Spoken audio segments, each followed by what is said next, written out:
I really want to go on vacation, but I'm not really sure where I can go to make the most of my budget. I should go see an expert. How about one of those macroeconomic travel agents? I've heard they've gotten really great reviews. Hi. Hello, how may I help you? I really want to go on vacation to Canada this month, but I'm not sure if it's the best idea. What do you recommend? Well, that is very short notice. So let's look at some of the factors and see how your vacation will work in the short run. First, let me give you a little bit of background. Since you are going this month, the interest rate will be fixed as well as the prices. Because of this, we will be looking at how different factors affect the exchange rate. Okay, well how does this affect my vacation? Well, a change in the exchange rate will affect how your money is worth. If the Canadian dollar decreases drastically, your US dollar will be worth way more and you can go on a much cooler vacation. Awesome, but how does this affect the exchange rate? Well, if you look at this brochure, if there is a fiscal expansion in Canada, the IS curve will shift out. The increase in the output will cause an increase in money demand. And because of this money demand exceeding the supply, this will put pressure on the interest rate, or the interest rate to rise. This will cause an increase in inflow, which will cause an increase in the demand for the Canadian dollar. Therefore, an increase in the exchange rate, and a decrease in net exports, which will cancel out the initial increase. Basically, the fiscal policy is ineffective in this case. However, the relevant information to you is that it will increase the exchange rate since the economy has floating exchange rates. So basically, you would hope that the Canadian economy either cuts government spending or increases taxes in order to make your dollar worth more when you go. Wow, that's really interesting. Yeah, Canada has actually been increasing taxes on the wealthy and cutting taxes for the middle class. Unfortunately, since they're pushing for the expansion of the Keystone oil pipeline, they have been increasing government spending for this project. So what would it happen if they had a fixed exchange rate? Well, under a fixed exchange rate, as seen here in this brochure, fiscal expansion would work in the exact same way, causing the exchange rates to increase. The difference is that after this occurs, the country would partake in arbitrage and would sell Canadian dollars to the Fed in order to increase the money supply and decrease the exchange rate.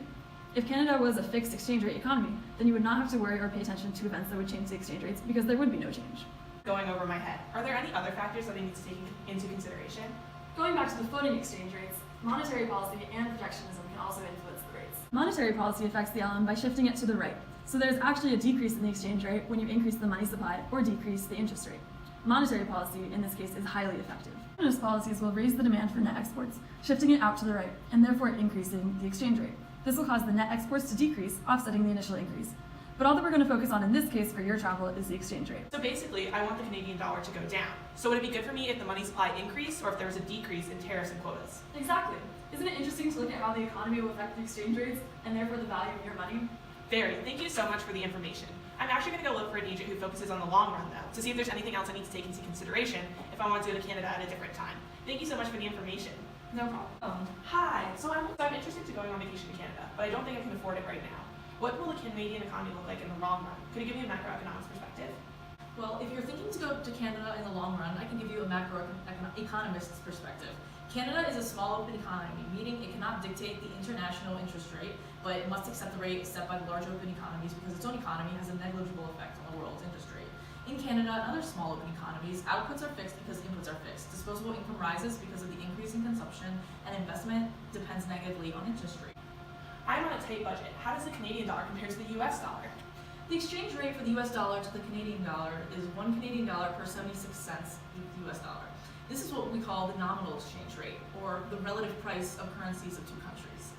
So what if I want to buy souvenirs on my trip? Since the US dollar is 0.76 of the Canadian dollar, will it be cheaper to buy a Canadian bacon while I'm on vacation or online once I get back to America? Well, this would depend on the real exchange rate, which is the relative price of goods of two countries. You would calculate this by multiplying the nominal exchange rate by the price of the domestic good divided by the price of the foreign good. Then you'll see which is cheaper. So the US just underwent major tax cuts. Could this possibly affect the real exchange rate of Canada while I'm there? This change in American fiscal policy would lead to a reduction in world savings and increase in the world interest rate by reducing Canadian investment. This increases the supply of Canadian dollars, lowering the real exchange rate. Here, look at this brochure. This change in American fiscal policy would lead to a reduction in world savings and increase in world interest rate by reducing Canadian investment, shifting the savings minus investment curve outward. This increases the supply of Canadian dollars, lowering the real exchange rate, raising net exports. Okay, that makes sense. I hope it doesn't hurt my purchasing power variety, though, too much while I'm in Canada. Your brochure, you can see what you're referring to, the law of one price applied to the international marketplace, stating that currency must have the same purchasing power in every country if international arbitrage is possible. Fine. Awesome, let's book it. Time to go buy some snow boots.